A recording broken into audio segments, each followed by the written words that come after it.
The 4 Agreements Masterclass. You think you are free. You think you chose your name, your religion, your values, and your insecurities. You think the voice in your head, the one that tells you you aren't good enough, you are fat, you are stupid, is your voice. It isn't. That voice belongs to a parasite. You have been programmed. You have been trained, just like a dog is trained, to be obedient, fearful, and judgmental. Don Miguel Ruiz calls this the domestication of the human. Welcome to the 4 Agreements Masterclass. We are leaving the world of money and strategy behind. We are entering the world of the spirit. Over the next 5 parts, we are going to break the thousands of invisible agreements that keep you trapped in a nightmare. We are going to wake up. Part 1. The Nightmare. 3,000 years ago, a human just like you felt there was something wrong with the world. He looked at the people around him. They were always angry. They were always suffering. They were always fighting. He realized that life wasn't reality. It was a dream. The dream of the planet is the collective nightmare of society. It is the rules, the laws, the religions, and the social norms that existed before you were born. When you were a child, you were free. You played. You laughed. You didn't care if you were cool or rich or pretty. You just were. But then the adults stepped in. They hooked your attention, and they started the process of domestication. The reward and the punishment. How do you train a dog? When the dog sits, you give it a treat. You say, "Good boy." When the dog pees on the rug, you hit it with a newspaper. You say, "Bad boy." This is exactly how you were raised. When you did what mommy wanted, she smiled. She gave you attention, the reward. When you cried or made a mess, she frowned. She yelled. She withheld attention, the punishment. You were a little child. Your survival depended on their attention, so you learned to be afraid of the punishment. But even worse, you learned to be afraid of not getting the reward. You started to pretend. You started to act like someone you weren't, just to please mom, just to please dad, just to please the teacher. You created a mask. And slowly, the real you, the wild, playful child, was locked away in a cage. You became a good boy or a good girl. You became domesticated. The Book of Law. Now you are an adult. You don't need mom or dad to punish you anymore. You are so well trained that you punish yourself. Inside your mind, there is a giant rule book called the Book of Law. It contains every agreement you accepted as a child. Men don't cry. You must be thin to be loved. You must be rich to be successful. Sex is dirty. You didn't choose these laws, but you believe them. And inside your head, there is a distinct personality that enforces these laws. Ruiz calls this the judge. The judge and the victim.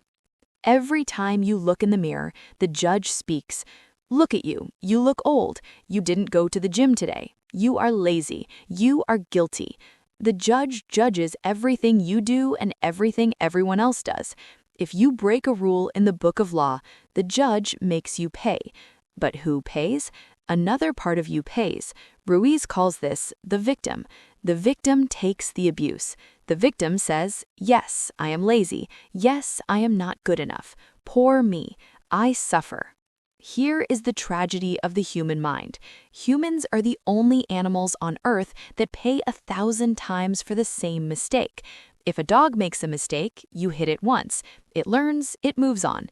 If a human makes a mistake, they punish themselves today. Then, before they go to sleep, they remember the mistake and punish themselves again. 10 years later, they remember the mistake and punish themselves again. The judge never forgives. The victim never escapes. This is what Ruiz calls living in hell.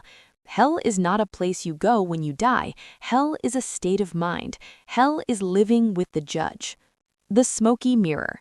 Why can't we see this? Why do we think this suffering is normal? Because there is a fog in front of our eyes. The Toltecs called it Mitote, chaos. It is a wall of fog, a smoky mirror. You look at your partner, but you don't see them. You see your projection of them. You see your expectations. You look at yourself, but you don't see the beautiful human being you are. You see the flaws the judge tells you to see. You are not seeing reality. You are hallucinating. You are hallucinating that you are not good enough. But who told you that? It wasn't God. It wasn't nature. It was the agreements you made with the dream of the planet. Breaking the agreements. So, how do we wake up? We need to start a war of independence. We need to challenge the book of law. Every time the judge says, "You are ugly," you must ask, "Is that true? Who says that is true? Do I agree with that?" You must find the courage to say no. This takes energy. Right now, 95% of your energy is used just to keep the mask on.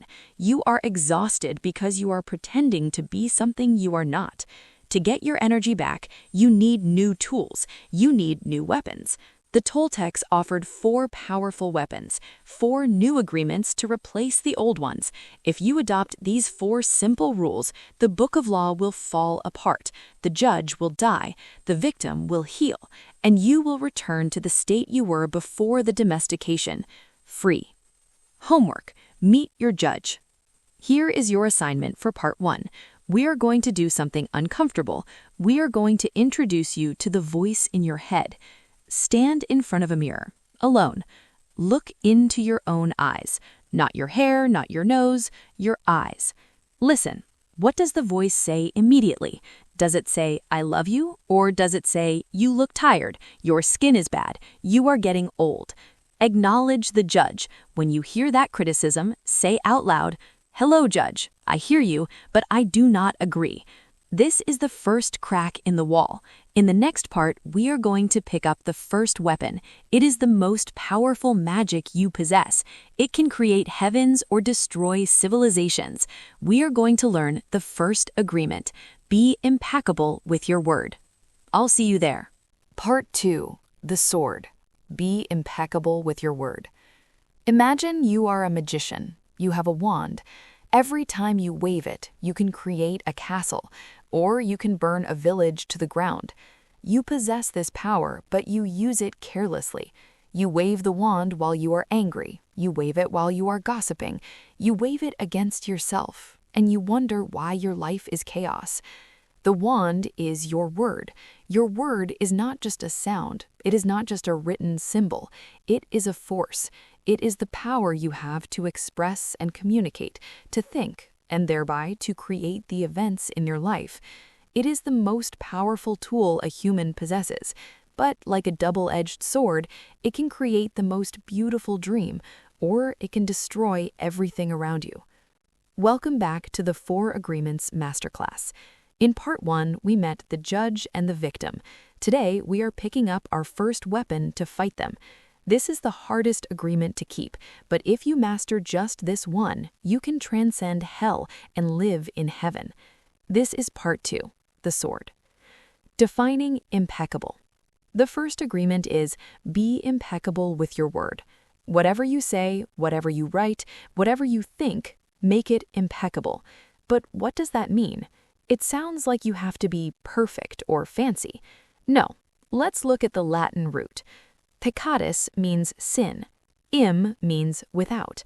Impeccable means without sin. Now, forget the religious definition of sin. In the Toltec wisdom, a sin is anything that you do which goes against yourself. If you judge yourself, you sin. If you blame yourself, you sin. If you reject yourself, you sin. Therefore, being impeccable with your word means you do not use your words against yourself.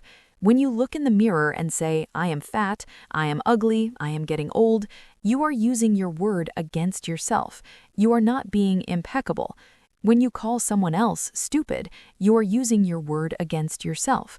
Why? Because that person will hate you, and their hatred is not good for you. Therefore, the bad word you sent out returns to hurt you. White magic versus black magic. Ruiz says that the human mind is like a fertile soil. Words are seeds.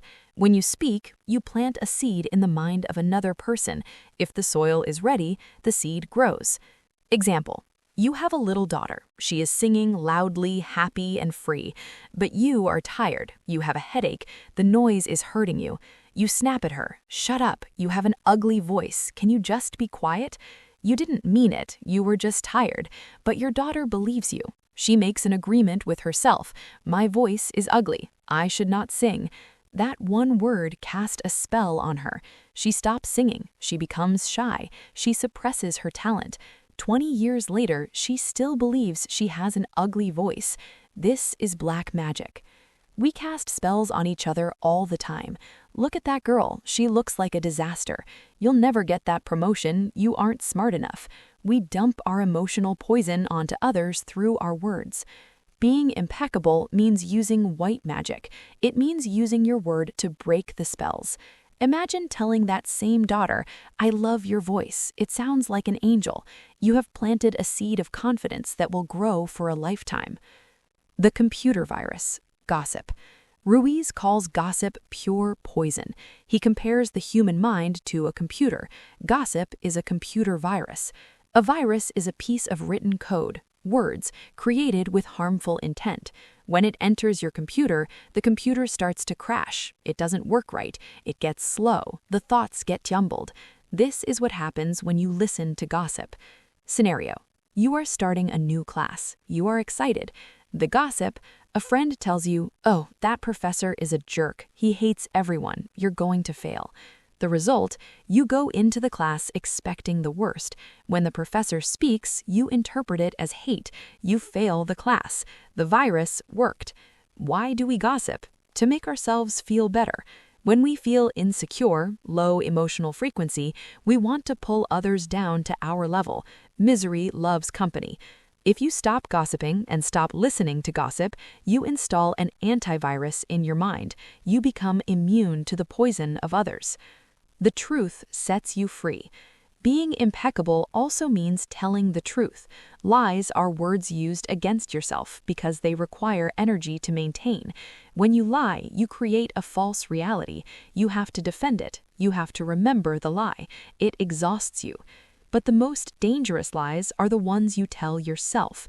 I'm fine, when you are broken. I don't need help, when you are drowning. He only hit me because he loves me. When you use your word to speak the truth, even when it hurts, you are cutting out the infection. You are honoring yourself.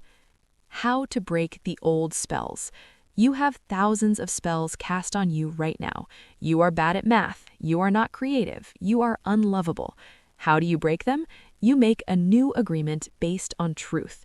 If you believe you are bad at math because a teacher told you that in 3rd grade, you can change it today. You say, that was her opinion, not the truth. I am capable of learning. You use your word to rewrite your code. Homework, the 24-hour silence. Here's your assignment for part 2. This is a challenge of discipline. The goal: go 24 hours without using your word against yourself or others. No gossip. If a friend starts gossiping, say, I don't want to talk about that, or just stay silent. No self-abuse. Watch your inner dialogue. If you drop a glass and break it, do not say, I'm such an idiot. Say, oops, I broke a glass. The pause. Before you speak, ask, is this true? Is this kind? Is this helpful? If not, don't say it. If you fail, and you will, don't judge yourself. That is breaking the agreement again. Just say, okay, I messed up. I start again now. In the next part, we are going to pick up a shield. You will learn how to walk through a world full of poison without ever getting hurt. We are covering agreement number 2. Don't take anything personally. I'll see you there. Part 3. The shield. Don't take anything personally. Imagine someone walks up to you on the street. They don't know you. They have never met you. But they look you in the eye and scream, you are the stupidest person I have ever met. You are ugly and you are worthless. What do? Do you cry? Do you believe them? No. You probably think, wow, this person is crazy. They must be having a really bad day. You don't take it personally because you know it isn't true. It has nothing to do with you. It is a projection of their madness. But now, imagine that person is your husband, or your mother, or your boss. They say the exact same words. Suddenly, you are devastated. You are hurt. You defend yourself. You accept the poison. Why? Because you made the agreement that their opinion reflects your reality. Welcome back to the 4 Agreements Masterclass. In Part 2, we learned that words are magic spells. Today, we are going to learn how to become immune to the black magic of others. We are going to build a shield so strong that no insult, no rejection, and no anger can ever touch your heart again. This is Part 3, the shield. The poison gift. The second agreement is don't take anything personally. Don Miguel Ruiz uses a powerful metaphor, the poison gift. Imagine someone comes to you with a gift box. Inside the box is emotional poison, anger, hate, jealousy. They offer it to you. If you take the box, the poison becomes yours. You eat it, and now you are sick. But if you refuse the gift, who keeps the poison? The giver. They have to carry it. They get sicker, not you. When you get angry at someone for insulting you, it means you took the gift. You said, I agree with what you said. I will let your poison enter my body. When you don't take it personally, you leave the poison with them. The height of selfishness. Here is the hard truth that hurts to hear. Taking things personally is the maximum expression of selfishness. Selfishness, you ask? But I am the victim here. They hurt me. Think about it. When you take it personally, you make the assumption that everything is about you. Why is he ignoring me? Why did she look at me like that? It's always raining on me. The truth is, nothing other people do is because of you. It's because of themselves. All people live in their own dream, in their own mind. They are in a completely different world from the one you live in. When they treat you badly, it is because they are dealing with their own fear, their own prejudices, and their own domestication. You are just a supporting character in their movie. If someone shoots you on the street, it's not because you were the target. It's because they are a killer. Even if someone insults you directly, it is not about you. It is a reflection of their own book of law.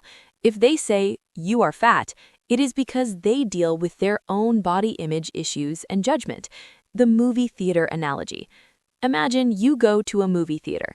You are the director, the producer, and the star of your own movie. Everyone else, your parents, your friends, your boss, are just extras in your film. You see them through your camera lens. You write the script. Now imagine you walk into the theater next door. Your mother is the director of her movie. In her movie, she is the star. You are just a minor character. The way she sees you is completely determined by her camera angle, her lighting, and her script. If she says, you are a disappointment, that is a line from her script. It fits her plot. It has nothing to do with who you actually are. Why would you be mad at her for her movie? That's her creation. Once you realize that everyone is directing their own film, you stop needing them to understand your film. You set them free, and you set yourself free. Even the compliments, the trap. Here is the trickiest part. You must not take compliments personally either. If someone says, you are the most amazing person in the world, don't take it personally. If someone says, you are the worst person in the world, don't take it personally. Why? Because if you believe the compliment, you become addicted to it. You start doing things just to get that praise again, and the moment that person changes their mind, and they will, you crash. If you know who you are, you don't need their validation. You are wonderful. I know. You are terrible. I know who I am. You are not better because they say you are better.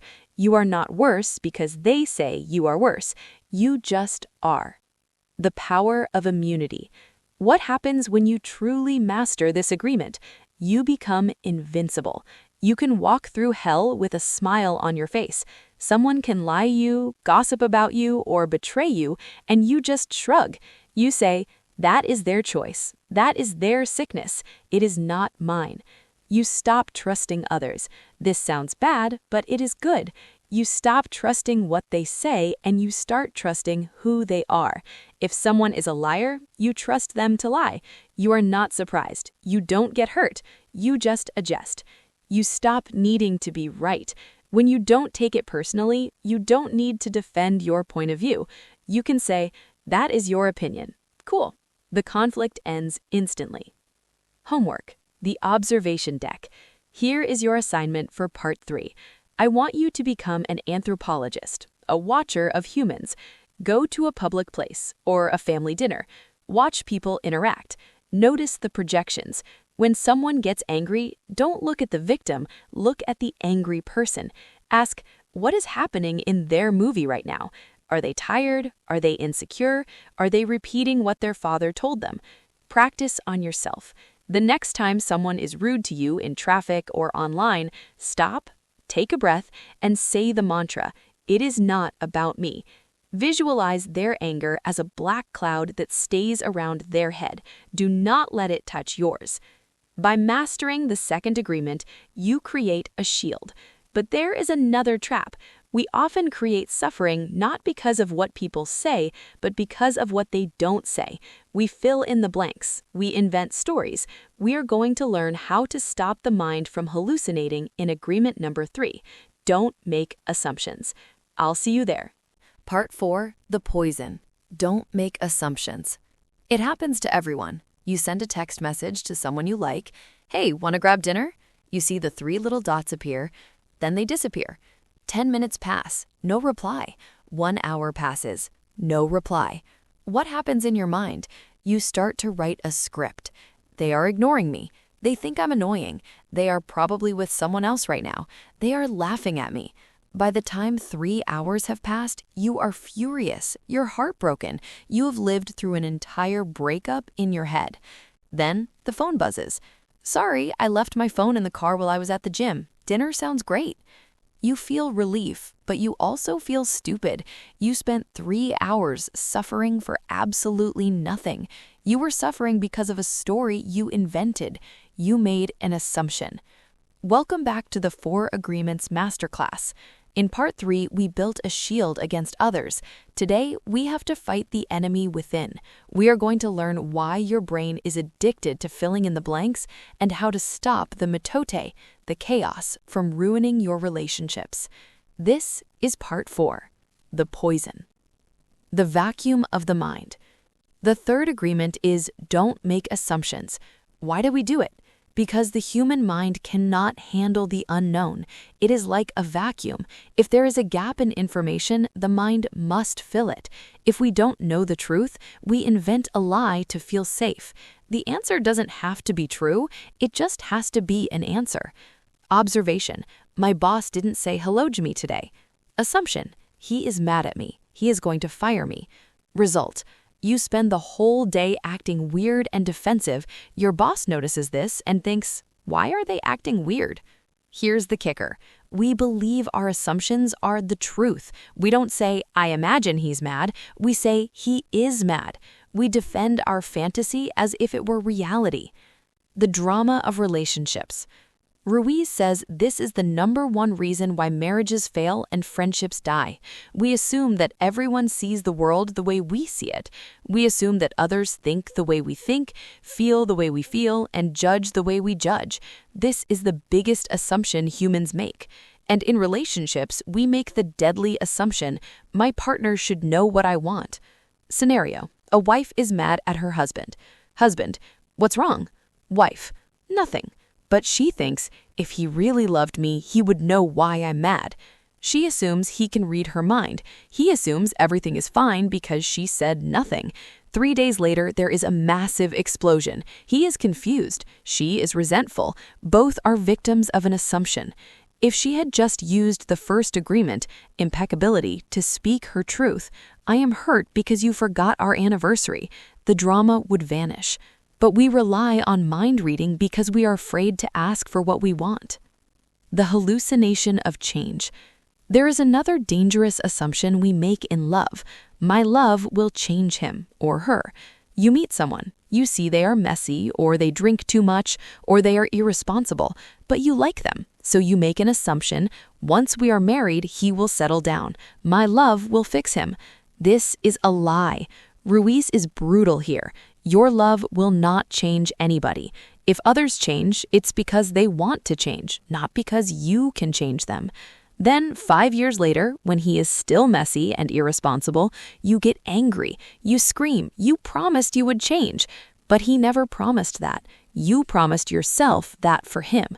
You fell in love with a fictional character you created in your head, not the real person standing in front of you. Real love is accepting people exactly the way they are, without trying to change them. If you try to change them, it means you don't really like them. You like the idea of them. The antidote? Ask questions. So how do we stop the hallucinations? It is simple, but it takes courage. Ask questions. Instead of assuming your boss is mad, ask, "Hey, is everything okay? You seem quiet today." Instead of assuming your partner knows what you want, say, "I would really like to go to Italian for dinner." Why don't we ask? Because we are afraid of the answer. The assumption allows us to fantasize.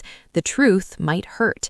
If you ask, "Do you love me?" they might say no, so you prefer to assume they love you even if it's a lie. But Ruiz teaches that the truth is always better than the fiction. Once you know the truth, you don't have to play games. You know where you stand.